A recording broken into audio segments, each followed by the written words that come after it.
Բարև ձեզ, ես Նարեկն եմ, վճար վարորդ ծրագիր է, որ մեր հայրենակիցների հետ շփվենք։ Ես դեմ եմ Փաշինյանի ասացին, որ շոշակառու ինչ պետք է անի այդ գումարը։ Շոշակառու շատ տեղեր ունի այդ գումարը ծախսելու։ Ո՞նց եք տեսնում Հայաստանի զարգացումը։ Պետք է զարգանա այստեղ արտադրությունը։ Եթե ապրանք չունենք, արտահանելու ինչ առևտրի մասին է խոսքը։ Հայաստանին պետք է արդյունաբերականացում։ Մենակ այդ պարագայում մենք կարողանանք դառնալ զարգացած երկիր։ Մարդիկ անեն այդ ամեն ինչը, որ արտադրեն, ունենանք,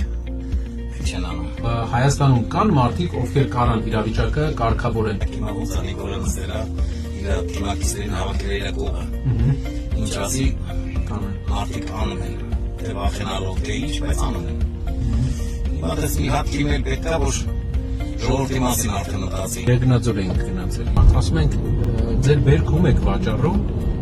ասում են ոչ մեկին։ Ասում են գործարան ունեք, ասում են ունենք փակվել է, ասում են բա ինչ եք անում։ Ասում են տղա ջան, Ռուսաստան են գնում, փող են ուղարկում,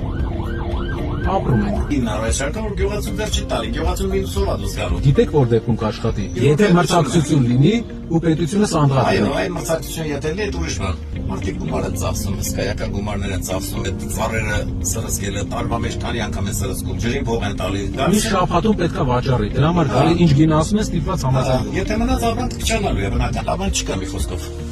Աստված ձեզ շատ հաճելի է։ Նմանապես։